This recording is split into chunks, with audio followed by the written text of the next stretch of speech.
સુરતની શાન ગણાતો ટેક્સટાઇલ ઉદ્યોગ અત્યારે અસ્તિત્વની લડાઈ લડી રહ્યો છે। શહેરમાં રાંધણ ગેસની એવી ભયાનક અછત સર્જાઈ છે કે 1200 રૂપિયાનું સિલિન્ડર કાળા બજારમાં 4000 થી 5000 રૂપિયામાં વેચાઈ રહ્યું છે। અને નવાઈની વાત તો એ છે કે આટલા ભાવ આપવા છતાં પણ ગેસ મળવો મુશ્કેલ બની રહ્યો છે। આ વિકટ પરિસ્થિતિ કંટાળીને અંજલિ ઇન્ડસ્ટ્રીયલ સહિતના વિસ્તારોમાંથી 40 થી 50% શ્રમિકોએ કોરોના કાળની યાદ અપાવી તેવી હિજરત શરૂ કરી દીધી છે। મર્યાદિત આવક ધરાવતા શ્રમિકો માટે હવે સુરતમાં ભૂખ્યા પેટે રહેવું અશક્ય બનતા તેઓ વતનની વાટ પકડી રહ્યા છે। બીજી તરફ યાનના વધતા ભાવ અને કારીગરોની આ ઘટતી સંખ્યાએ વિવિંગ ઉદ્યોગકારોની ઊંઘ હરામ કરી દીધી છે। ઉદ્યોગકારોનું માનવું છે કે જો શ્રમિકો આ રીતે જ જતા રહેશે તો આખી ઇન્ડસ્ટ્રી બંધ થવાના આરે આવી જશે। સરકારી તંત્રની ઉદાસીનતા અને ગેસ માફિયાઓના કાળા બજાર સામે ઉદ્યોગકારોએ તાત્કાલિક વચલો રસ્તો કાઢવા અને શ્રમિકોને રોકવા માટે રજૂઆત કરી છે। જો સમયસર પગલાં નહીં લેવાય તો સુરતના અર્થતંત્રને મોટો ફટકો પડવો નક્કી જ છે।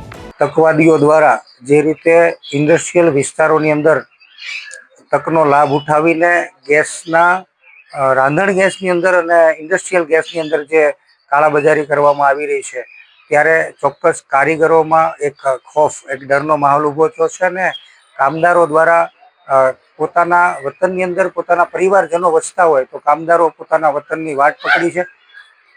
ઉપરાંત જે રીતે વિવિંગ ઉદ્યોગની અંદર વિવર્સો અને પડતા ઉપર પાટું છે 30 થી 40 રૂપિયા જે ભાવ વધારો આપી અને યાનના પ્રતિ કિલો યાનની જે ખરીદી કરવી પડે છે, એ સ્થિતિનું પણ નિર્માણ થયું છે। અને લોકડાઉન દરમિયાન જે કારીગરોને મુશ્કેલી વેઠવી પડી હતી એ મુશ્કેલી ફરી વખત ન વેઠવી પડે એવું વિચારીને કામદારો જ્યારે વતનમાં જઈ રહ્યા છે, ત્યારે ઇન્ડસ્ટ્રીઝ બંધ થવા તરફ આગળ વધી રહી છે। ત્યારે તંત્રને અને સરકારશ્રીને હું વિનંતી કરું છું કે આમાંથી ઉગારી લેવા અને ઇન્ડસ્ટ્રીઝ એન કેન પ્રકારે ઇન્ડસ્ટ્રીઝ ચાલુ રહે એવો અમારો ભાવ છે, અમારો પ્રયાસ છે।